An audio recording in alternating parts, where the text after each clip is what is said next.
is Lord Robert Stevenson Smythe Baden-Powell. A rather long name for one who has always viewed life from a simple vantage point. In scouting circles, I am generally referred to as EP, the father of the scouting movements. Sir, you have just walked into a meeting. We're the Rotary Club. We are Rotary International. We're ready to go. Well, then I say, let's start this meeting again the proper way, with a song. You see, in jolly old England, we would generally start our meetings song, like God Save the Queen. I love that tune. However, after the Boston Tea Party, you Americans changed the lyrics until now it's known, at least by you, as My Country 'Tis of Thee. Still a marvelous tune. Following that song, perhaps we could have a rousing flag ceremony. It will be provided by Boy Scout Seth Barker of Unit 819. His varsity coach is Brett Lane, and he will be assisted by Caitlin Pena, a ranger instructor at this Hinckley Scout Camp. Following that flag ceremony, perhaps it would be good to have maybe an opening prayer or some words of inspiration. And as much as the Rotary and the scouting circles, we do believe in a divine power. And that will be offered by club member Roger McQueen. Yes. So let's have that song. Here we are.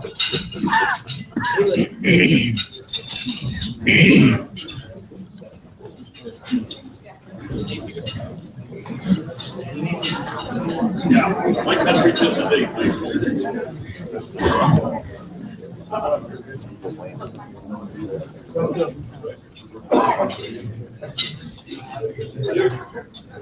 Never count.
Be seated.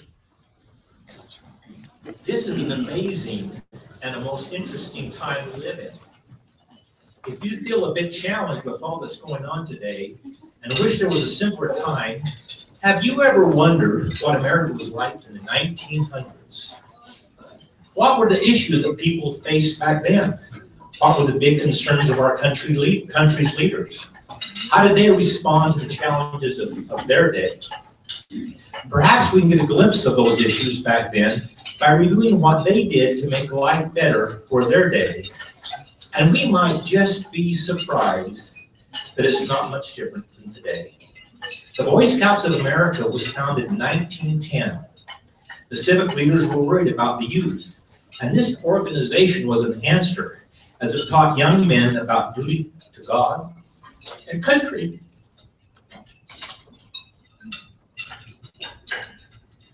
It taught leadership and service to with great models of doing a good deed daily, an oath to do my best, and a law to help them grow and be prepared for life's challenges. Another organization started in 1912 assisted a very evident need of the time, optimism. The Optimist Club created a creed that states, promise yourself to be so strong that nothing can disturb your peace of mind, to talk health, happiness, and prosperity to every person you meet, to make all your friends feel there is something worthwhile in them, to look at the sunny side of everything and make your optimism true, to think only of the best, to work only for the best, and to expect only the best. Just as enthusiastic about the success of others as you are about your own. To forget the mistakes of the past and press on to the greater achievements of the future.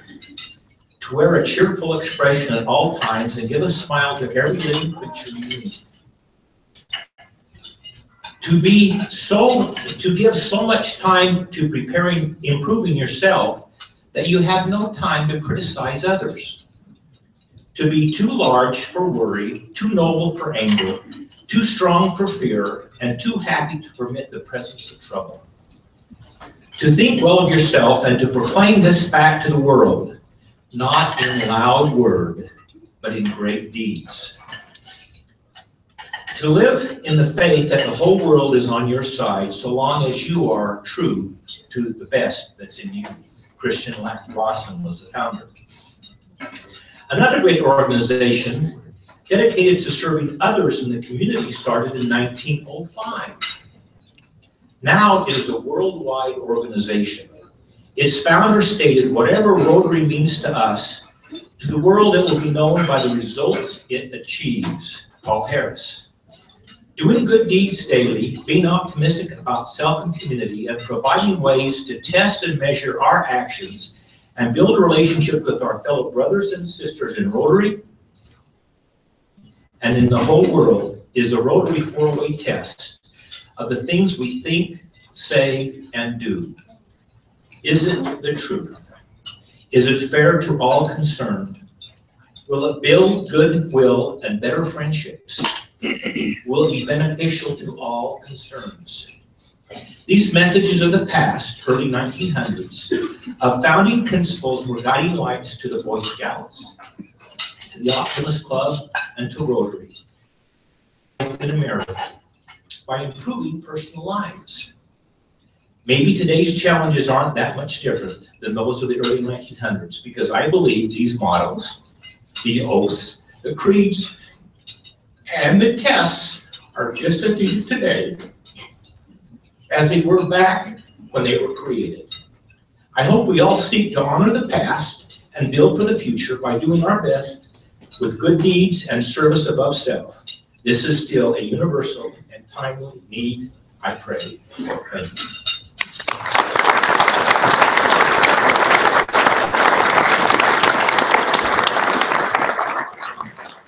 The way to start a meeting. With your permission, I'd like to explain a few things about this marvelous scouting movement which began in England in 1907. Did you know that there are currently 28 million scouters across the globe, and that some of the largest scout councils are right here in Utah? To help you better understand how and why I began the scouting program, I'd like to share a little history with you. I was born February 22nd, 1857 in London, England, the sixth of 7 children. As a youth, I had a keen interest in the out of doors, which led me to a career in the military. As a British officer, I had many opportunities to observe the best techniques to train soldiers who lived most of their time in the outdoors. I made notes of my observations in a little book I entitled Aids to Scouting. That manual and book was used for several years, for a long period of time by the soldiers. After serving in foreign countries for many years, upon my return to England, I was surprised to find that my little book was in possession of hundreds, if not thousands, of boys and young men. You see, they wanted to share in the excitement of the outdoor life as well. Well, I had no idea that the things I had written in that book would have such a profound impact upon the youth. And I took it as a call to find additional ways in which to share the scouting life. One of the first things that I did was to rewrite my book, Aids to Scouting, to make it more applicable to the young people. This time I called it Scouting for Boys. I felt that the book could be utilized by existing organizations and serving youth. And the boys made it perfectly clear they wanted to be called Boy Scouts.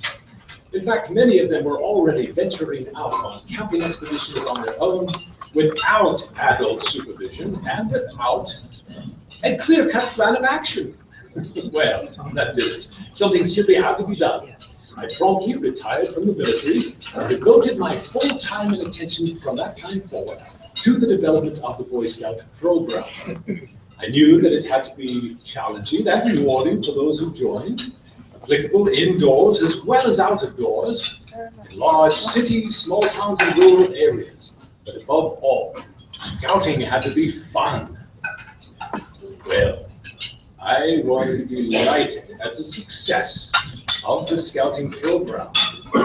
I knew that it would help young men to learn important life skills, as well as to aid them in their transition to manhood. By 1910, the scouting movement had gone across the pond to America, in which scout troops had already begun to form. It has been my great good pleasure and fortune to leave as my legacy the Scout program, for which I will be eternally grateful. When the Scouting program began in the United States in 1910, it did so under the leadership of the National Chief, which consisted of a Chief Scout Executive who works for the Boy Scouts of America, a volunteer who is the president, and a national commissioner who is the chief morale officer to and for the Boy Scouts of America and represents the key 3 to 2.5 million scouts here in America, as well as their 1 million leaders. Daniel Carter Beard was the first national commissioner of the Boy Scouts of America, a man that I knew well and respected for his love of and dedication to the development of our youth. Uncle Dan, as he was referred to as by the Scouts, served in that capacity for 31 years. Now, I am certain that Charles has the same energy to serve perhaps even an equal amount of time. At this point, we will turn the remainder of the meeting to the 10th of the Boy Scouts of America, Charles W. Dahlquist II.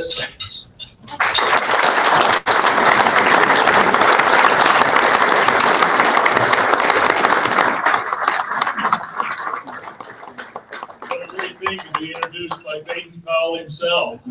Please give a round of applause to Mark Beeline, CEO of the Hale Center Theater.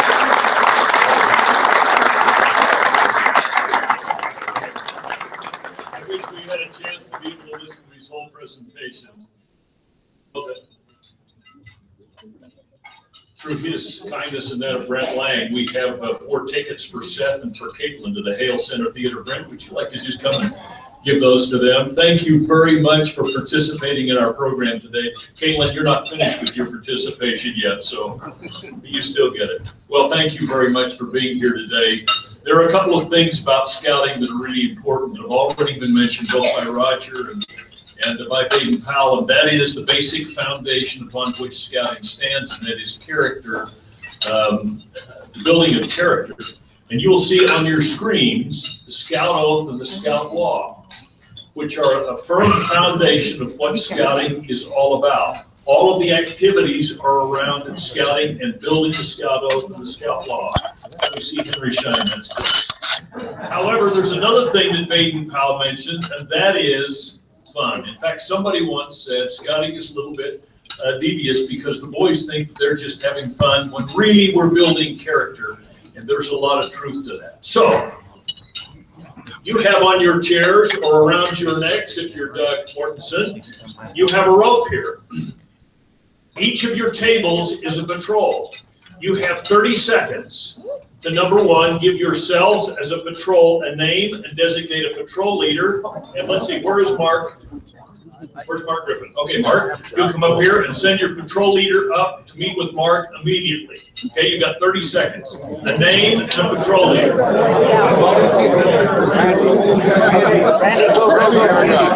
And our name is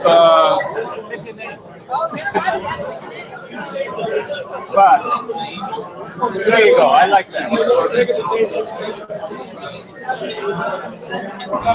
Okay, patrol leadership, be coming down to meet with Mark quickly. How about the BPs? That's great. Doug, how you doing? I do a lot of road. Okay, patrol leaders, you gotta just gather around Mark because he's gonna give you your instructions. Oh, coming.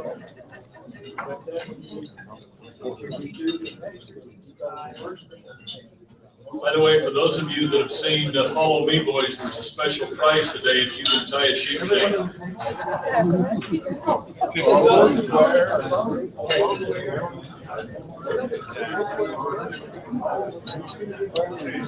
wait, one.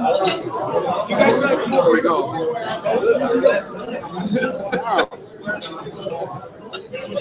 So bull line? Bull line. Bull line. You got the slip down here. Nope, that's bull line. That's a bull line? Yep. 2 for 2 there.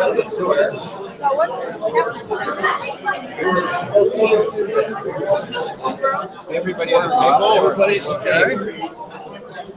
What else? Okay, I've never been through one, so you want to tell me. What do I do? Sure. So, say you were attaching this to this glass. Do that. So you make a loop like this. And this part goes over. You take this end. Okay, when you've tied all three, that are here, stand up and chant the name of your patrol. That's so you're not.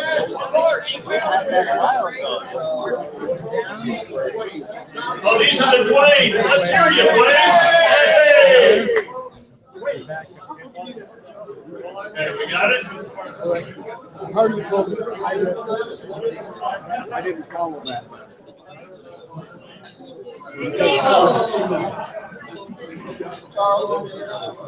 They're throwing over like that. We'll let them this down the hole. Sounds good. Okay. Down the tree and back up the For hole. those of you that aren't quite done yet, hold on to your ropes. You can take them home and work on it when you can't sleep tonight. Okay. And then this goes around the tree and back up the hole. Yep. We got the other. Now you pull on it. We're going to talk about. Brent is still teaching.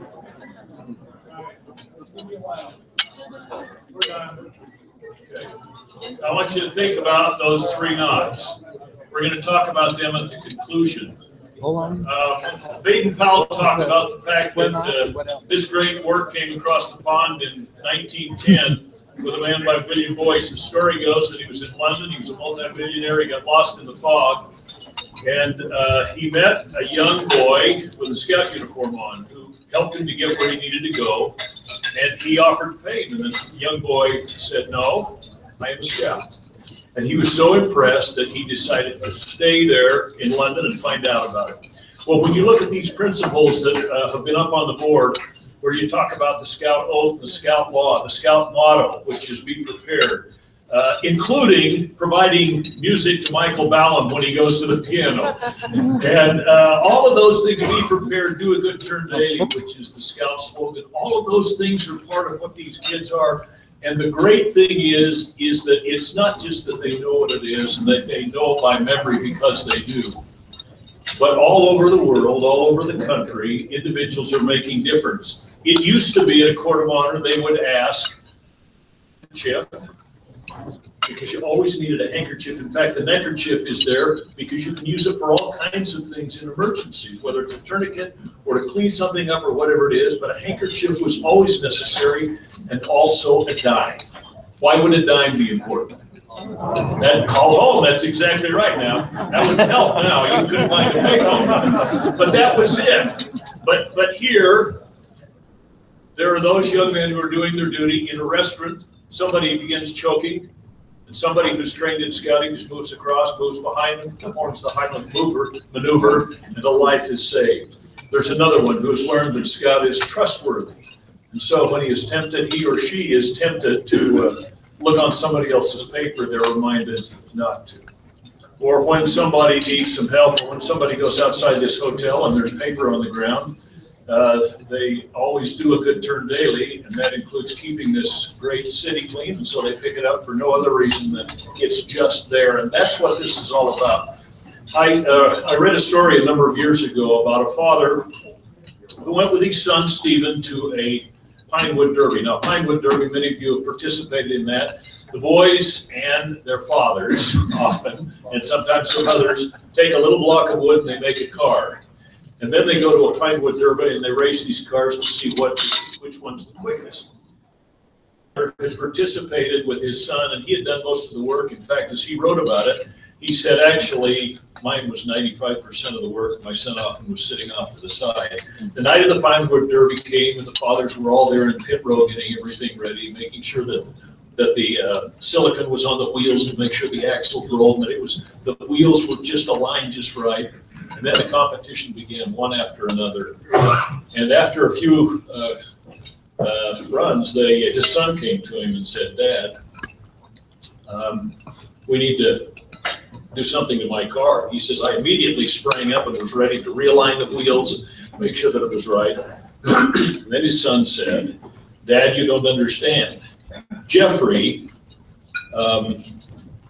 who is my friend, and he looked over and there was a young boy that obviously had some challenges. He said, he has never won a race all night. He's going to race me in this next race. I need you to do something with my car to make sure that he wins. He said, I looked down at that car and he said, I just took a little twist with the wheel. He said, the cars were put up there, the Cubmaster grabbed the handle, the cars went down, and he said, our car wobbled down. And let me just read for what this dad said. The outcome was just as we hoped. Our Pinewood creation wobbled down the elevated track and Steve's car won easily. As I looked to the finish line, however, I saw not just one winner, but two happy boys. That night changed forever my attitude about the real purpose of Pinewood Derbies. We've attended many other Pinewood Derbies since that night. And some might wonder why our cars don't look as nice as others or don't go as fast, or why I'm conspicuously absent from pit road. No, for sure, there's more than one way to win a race. And that's what this is all about, and that is character activity with a purpose. These boys are having fun, and yet they're learning character and activities that stay with them forever. Now, in the Boy Scouts of America, we have some very unique organization. Number one, we have charter partners. Every organization, every unit is chartered by a specific unit. It could be by a community organization, a neighborhood, a church, a Rotary Club, whatever it is. But we also have the blessing of being organized in geographic councils. And today we have the blessing of having our council executives, our Scout executive, Mark Griffin, who is a member of this Rotary Club, and I'm going to turn the time now. And while he's doing that, we also have Bruce Huff. Bruce, where are you? He's our council president, also a member of this club. Bruce, if you would stand, and also Perry Franzen, who is the council commissioner. Thank you for the key three being here today.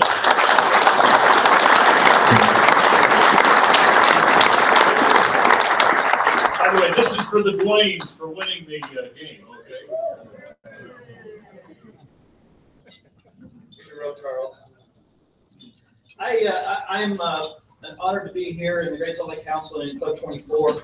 I want to introduce a couple people as well. I want to introduce first my two favorite Janets. Janet Griffin over here is my wife. And I've been in Rotary so long, she used to be a Rotarian. And she's a Paul Harris Fellow. She'll be the Silver Beaver.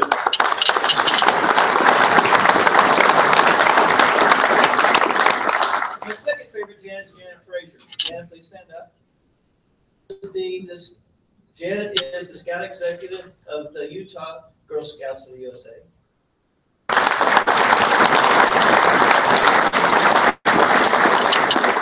She's also a member of this club. It's great to work with her and in serving youth of the Valley. We're so happy to work together. So happy with Janet. Janet has the whole state. I've only got 4 counties. A couple of things that Charles asked me to talk about. You've seen up on some slides. The Great Salt Lake Council, at the end of the year, we had about 74,000 youth members that were members of our organization, with the second largest Boy Scout council in the country. We've calculated that about 30% of that membership are not members of the Church of Jesus Christ of Latter-day Saints, about 21,000 youth that are from other faiths and other denominations around the valley. We're very proud of that. I want to let you know that we have about 2,000 Eagle Scouts a year, 1746. We had 1,900 last year. When you think about their service to the community, got a number up there that's our official calculated number, 223,000. But we know that that doesn't include most of our scouts that have done things. We estimate it's somewhere between 500,000 and 700,000 hours of community service that these young people participate each year. You think of each Eagle Scout, he probably does about 100 hours of service production a year. So we do a lot of service to the community. Last year, the Great Salt Lake Council Scouts collected over 500,000 pounds of food for Scouting for Food. All the scouts in Utah collected over 1 million pounds of food. And you think about the impact there. That's the largest single food collection in the United States. And it's exciting with all the work that scouts do. Basically, 1 out of every 2 boys in these 4 counties is a member of Boy Scouts of America. And I think some of the things that happen in our community are because we have so many scouts, and so many of you in this room that were scouts and learned skills and things that BP and Charles have been talking about. I want to bring up a couple of examples to talk to you quickly about scouting. First, Saborn Boss. Saborn, come on up here. Saborn's the scoutmaster of one of our refugee troops. We serve hundreds of scouts in this valley that are refugees from other countries. Saborn's one of the scoutmasters. He was recognized by the Deseret News as one of the. In 2016, he was the cover boy of the Church News and Deseret News. We're extremely proud of him, and I'm going to let him talk for a couple minutes about our refugee scouting program. Lauren? Thank you. So I got a message from Donovan yesterday saying, "Hey, you mind coming out to this Rotary Club thing?" I have no clue what the Rotary Club is. I thought it was some kind of secret combination. But I talked to Mark Griffin, who's also a part of our scouting troop. He says, the Rotary is really influential people in the community who are dedicated and committed to doing good.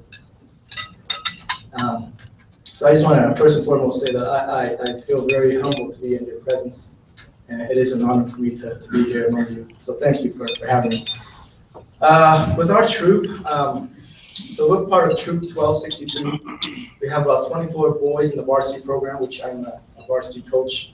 We have about another 35 boys in the younger scouts, and probably another 15 to 20 boys in the program. So we have quite a number of boys. A lot of these boys, they live all over the valley. I mean, we have some living in Magna, all the way in West Jordan. And for us as leaders, we go out and we pick up these boys. That's the only way they're going to make it to scouts. I mean, their parents are working, their parents are doing other things. And so for scouting to work in their lives, we have to go pick them up and bring them to do the things that we do with scouting. Great boys. They live in very humble circumstances. If you go pick these guys up, some of them are living with in an apartment with maybe 2 or 3 bedrooms. You might have 2 or 3 families living in those places. Some of them you knock on the door and you'll find that a mom or a dad's actually sleeping in the living room on the floor. They live in very humble circumstances. Some circumstances I know very well because I'm a refugee myself. I came from Cambodia during the escape of killing field. Where about a quarter of the population was killed, and we escaped that. We ended up in America, so I know very well the circumstances they live in, and it's terrible circumstances, but I'm confident they'll get out of it eventually. Also, with the refugee program, the troop I'm with, it's where it got started, But within the last 6 months or so, since I've been involved with scouting, I think we created another 11 refugee troops, I think. Half of them are sponsored by the Islamic community of Utah, and the other half is sponsored by the LDS Church. It's from Thailand, from Somalia, from Congolese, from Nepal, they're from all over the world. They're all refugees from all over the world. I think we have hundreds of them now, hoping to hit about 500, I think, by the end of the year. So scouting is an amazing, amazing program. I've seen the changes in a lot of these youth just within the 6 months I've worked with them. I remember going to some of our meetings when these first started. The boys are wrestling with each other, or just being rowdy, right? You ask for help to do service, no one volunteers. So now 6 months later, I get up in a meeting and they all listen. And I asked for volunteers. I actually don't even have to ask for volunteers. About a month ago, we went and did a service project, and only having about 2 or 3 rides, not being able to pick up all the boys, someone called me up and says, "Hey, how come I can't go to the service project?" So starting off by trying to get volunteers now, these kids are willing to volunteer to do things. I mean, we're going to probably have about 8 to 9 Eagle Scouts in a couple of months. So,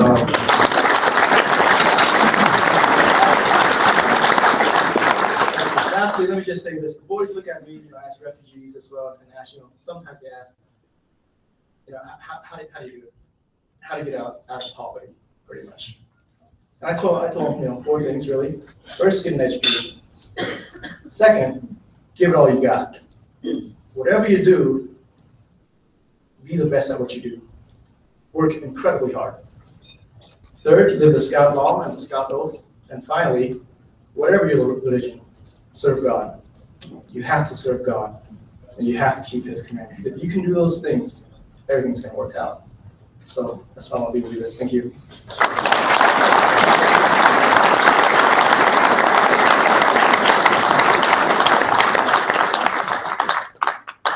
You said you're honored to be with us. We're honored to be with you.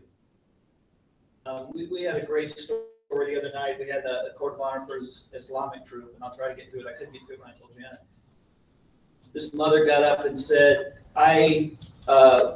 first I was going to call the police because my son was gone every Tuesday night and I didn't know where he was. And then I found out he wanted to go to camp, and I said, I don't want him to go to camp. We escaped from a camp. That's why we're here. Then she saw him in his Boy Scout uniform and he got his badge. And she said, he's a good boy. He's doing good things. He's learning things. He's a good son. He's a good citizen. I thank Allah for the Boy Scouts. And that's why we do what we do. I also want to bring Caitlin back up, Caitlin Pena Magnuson now, and have her tell you a little bit about our venturing program, which is our co-ed program for teenagers. Hi. Okay, so I am a ranger leader, and I lead scout troops up on the trail and aid them through the process of becoming or receiving their ranger award. I do this at the Hinckley Scout Ranch, and it's amazing, incredible. I think that the #1 lesson that I've taken from it, the #1 lesson that is that you can do hard things. I can't tell you how many times I have those boys on the trail, or I should say the youth on the trail, and they look at us leaders and they're like, I'm not even going to make it the next 3 days, let alone the next hour up this hill. And to see them at the end of it saying, hey, I did that, I can do this, and to take that with them through the rest of their life, that they can do hard things, that they can accomplish things, has been amazing. I think that they've taught me more than I've taught them. I think that scouting is awesome. I think that you become better people, you learn better things, you learn how to be a better person. And I know that personally I've witnessed that in other people's lives, but mostly in my own. And I'm super grateful for the opportunity I had to be up there at Hinckley Scout Ranch, and I'm super grateful for the opportunity I have to be with you guys.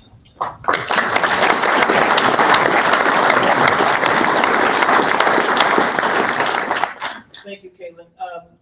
One of the things that we like to say, and we've said this for many years, is scouting is a lot more than you think. Most of us think it's camping and tying knots. We'll talk about that later. But please look at the brochure on your table and see some of the pictures you've seen. But scouting, especially the Great Salt Lake Council, is a lot more than most of us think. Charles?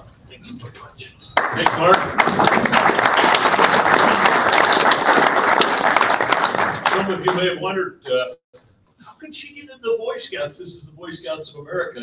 You'll be interested to know that Cub Scouting and Scouting are traditionally for boys. Even in Baden Powell's day, he knew that there are certain ages where single gender instruction is really more effective. But in the Boy Scouts of America, we have venturing, which is her uniform. We also have exploring, which is career-based. We have a wonderful Learning for Life program that is school-based, that is for both boys and girls. We have a wonderful Sea Scout program. You may not believe it, but we do have some Sea Scouts in Utah.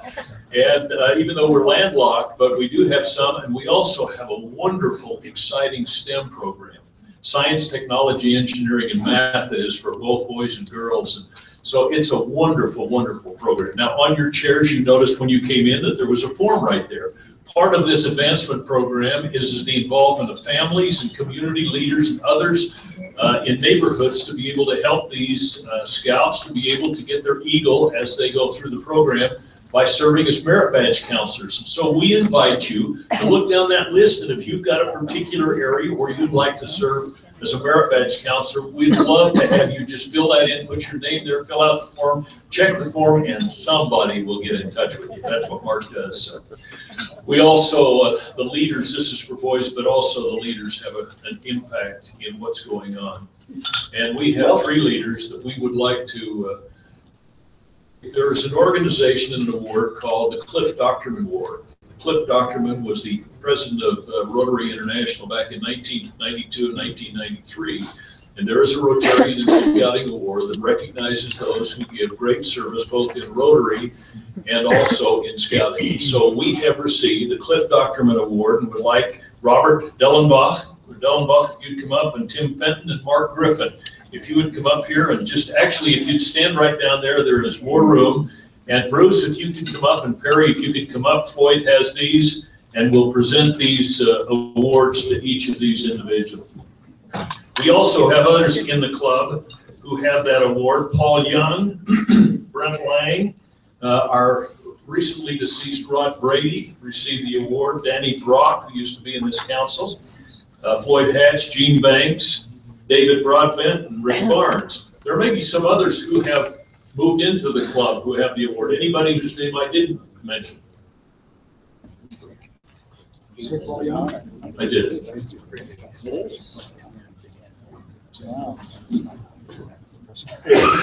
Now, we also, Perry, if you could give these to the right ones, we also have compliments of Hale Center Theater 4 tickets for each of these recipients. So thank you, Brent and Mark, for your kindness.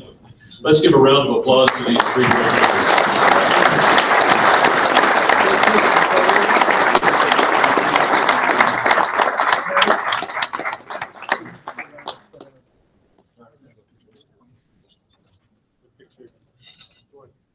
Okay, hang on 1 second.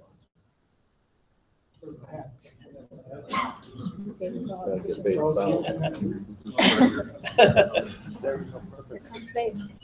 Got it? Good. Hold on, Bruce. We're going to get paper towel.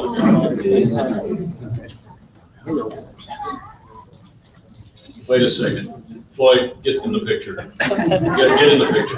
Charles, get in the picture. I'm in the picture.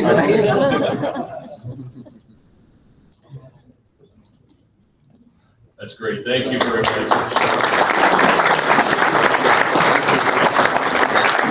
I was going to mention, we've got ready for a clip, but we won't have time because I want to leave just a few minutes for any questions that you might have. For a Tufts University study, some of your, have you got that queued up? A Tufts University study, John? There was a Tufts University study that was done out of Medford, Massachusetts, comparing Cub Scouting and some fairly significant comparisons to show what Scouting does and why you'd want to get in Scouting. We're not going to be able to have a chance to look at this whole thing, but maybe the first 3 minutes. So, you ready? Welcome to this presentation entitled Why Scouting? The purpose of this discussion is to show why Scouting should be a part of your child's life. Given the subjects of the Tufts Camp study were Cub Scouts, this presentation shall confine itself to the effects of Scouting on boys and young men. So, why should I consider scouting for my child? Let's answer that question by examining results of independent research studies. For decades, social scientists have studied how youth programs affect the lives of their participants. In this field of research is Dr. Richard Lerner. Dr. Lerner is director of the Institute for Applied Research in Youth Development at Tufts University in Boston, Massachusetts. He completed his doctorate in developmental psychology in 1971 and has authored or contributed to over 650 scholarly publications and 75 books. He's considered a world expert on character development in youth and adolescents. Dr. Lerner and his team of researchers launched a landmark study of character development in a group of Cub Scouts in Philadelphia called the Tufts Camp Study. Funding was provided by the John Templeton Foundation. The BSA was involved in its planning only by making Cub units available to researchers. About 1,800 Cub Scouts aged 6 to 12 were compared with 400 carefully matched non-Scouts. Their characteristics were measured regularly over a 2.5-year period of time. Character development was measured in multiple areas. In the beginning, there were no significant differences between the two groups. By the end, however, the differences were striking. The results? In just 2.5 years, Cub Scouts showed a significant tendency toward greater cheerfulness. That is one arrow pointing up, while non-Scouts showed a moderate tendency toward less cheerfulness. That is 2 arrows pointing down. In a similar manner, Scouts showed greater tendencies towards helpfulness, obedience, kindness, hopeful future expectations, and trustworthiness. Showed growth in each of these personal character attributes. The study also showed that scouting activity predicted improvement in academic success, thriftiness, and intentional self-regulation to make plans and carry them out. Scouting proved itself to be a highly effective tool for building character in boys. It also helps boys grow in social values like being sensitive to others' needs. When asked to prioritize goals in their life, Scouts were more likely than non-Scouts to embrace pro-social values. For example, Scouts placed higher value on doing the right thing and helping others, while non-Scouts place more value on being smart, being the best, and playing sports. He also examined the effect of scouting on religious reverence. Religious reverence is the name given to expressions such as, I pray, and I like to read stories from my religion. The study looked at the change over 2.5 years in religious reverence among groups of Scouts and non-Scouts who were affiliated with either religious or non-religious institutions. These included Scouts from church-sponsored units, Scouts from community-sponsored units, non-Scouts attending secular schools, and non-Scouts attending church schools. In 3 of the groups, the boys showed only minimal change in their religious reverence. However, in the group of non-Scouts affiliated with religious institutions, a major decline in their desire to pray and to read stories from their religion. This was a big deal. The conclusion? Scouting has a powerful effect in supporting the desire to pray and read religious stories in boys who are associated with religious institutions. What about sports? Over 80% of American youth at some time will participate in a sports program. They spend more time in sports than any other organized out-of-school activity. Effective participation in sports programs. The news is good and bad. Some studies say that sports do good things for kids by helping them to improve grades in school, feel better about themselves, and show leadership. Other research says that sports programs are not so great for kids because they increase aggressive behavior, reduce their ability to see right and wrong, and increase their chances for risk-taking behavior. In fact, when a kid does nothing in sports, the research suggests that the overall effect on their character development is negative. However, if kids combine sports and a good program like scouting, the results are very different. Both sports and scouting show the highest levels of positive individual functioning, as well as contribution to family and community, with its strong emphasis on developing character and building value in every individual. Scouting and sports make a great partnership. I wish you could see the rest of this. It's really impressive, but there are reasons why we have boys in scouting. And for those of us that have only girls, it's really important for the boys that they marry to be in scouting. They're prepared. Now, before I make a final conclusion, we always end the meeting with a Scoutmaster's Minute.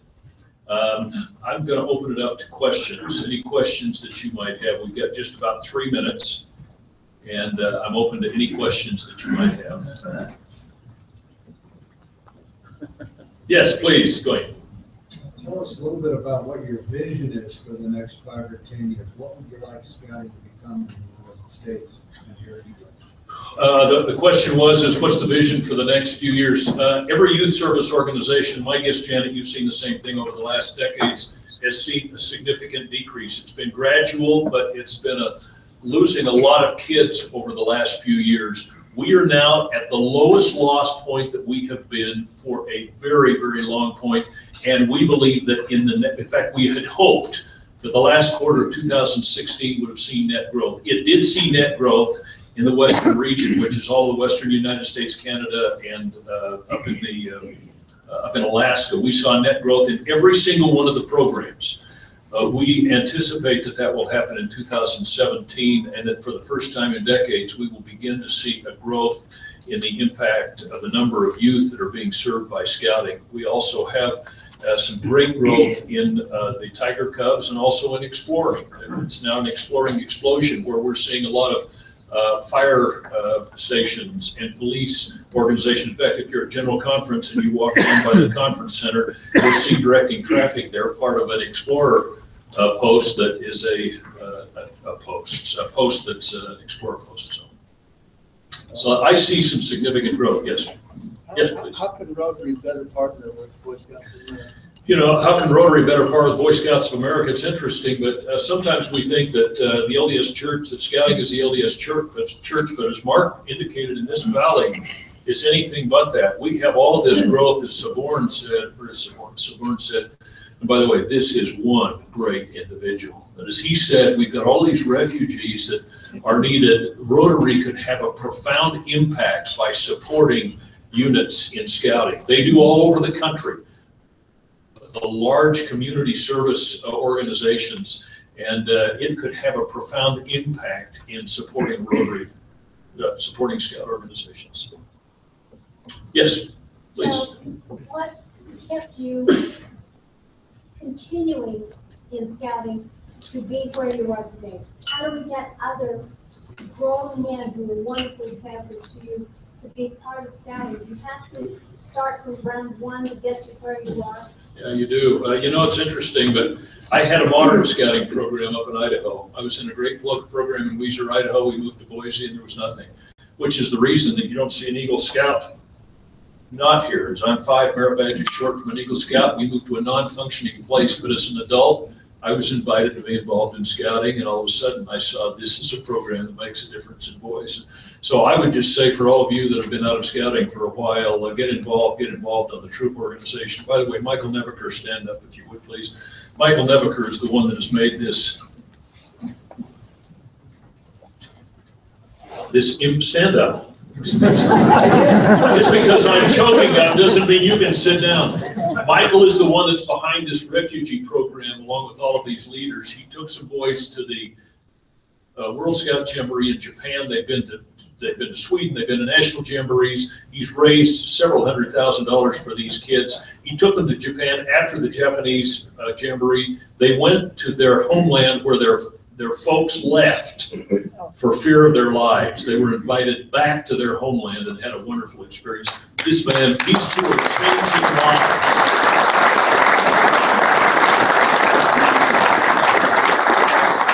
One more quick question. How are you dealing with, or are we dealing with transgender issues? Thank you for answering that. You must not have been listening this morning at 6:30 on KSL. Well, let me just tell you, just yesterday, we sent out a little announcement. There is no change in policy because the Boy Scouts of America has not had a policy on transgender youth. We have served in the Boy Scouts and in the Cub Scout programs. We've served boys. Our charter from Congress indicates that we serve boys. And up till the very recent future, you know, it's been pretty easy to figure out what's a boy and what's a girl. I knew when I was a 4-year-old, what's the difference between a boy and a girl? But we now have 13 states. And a year ago, because there were some questions, we thought, well, one way to determine that is to put a requirement that if there's a question, look at the birth certificate. Although I have to tell you that I don't know any scout unit that has really gone to a birth certificate. They put on whatever the parent puts on as to whether Johnny is a boy. If he puts it a boy, fine. If he's a girl, then he can be in the venturing unit and all of these other units, but not in Cub Scouting, Boy Scouting. But with 13 states now allowing you to change your birth certificate, and with courts and legislatures getting involved with the definition of what's a boy and what's a girl, reliance on a birth certificate is no longer a valid source of information. So yesterday, an indication went out that we're pulling that reference to a birth certificate, and we will rely on what the parents put down on the application. And it will be a determination based upon the individual units on a local basis, as well as the charter partner. So that's kind of where that is. Thank you. Now, Mark, we talked about the rope. An athlete. I don't want to say great only because of the history said it's not about the bike. But sorry, it's a political statement. I didn't mean to go there. But it's not about the rope, is it? It's not. It's about the boy. Tell us what it's all about. We do things in scouting, as you've heard today, to help young people to develop skills that are going to enhance their lives. We tie knots not because we want to play a game or because they're rope, it's because it's a decision-making process and a learning experience. Manual dexterity, but what knot works for the best situation? A square knot doesn't really work to put a tent up, but a bowline doesn't necessarily work for a tent either, but a bowline works great for a rescue. A taut line hitch works well for putting up a tent. It's all about decision-making. What if I'm on a ledge and I need something? Is the slip knot going to help me? No. Why not? Because you need a bowline, because it's going to slip. You're going to fall. Yeah, it's going to slip, and also it's going to cut me in half. That's right. Yeah. Okay. It'll choke you. So we do it because of the decision-making process. Everything that we do in scouting has purpose. So, thank you, Charles. Last time you did this to me, he asked me to give him number 6 of the purposes of the Ironic Priesthood. Thank you all for coming today. Thank you for your support of scouting. When a scout knocks on your door, I'm sorry, did you have to? You can put it right on the table, and actually, if you go out, there you go. Give it to one of those guys in a scout uniform as you go out the door of the merit badge booth. Thank you very much. Thank you for your support of scouting financially by serving in various responsibilities, whatever denomination you are, wherever you are. We're grateful to be able to serve with you and to be part of Rotary. Floyd, thanks.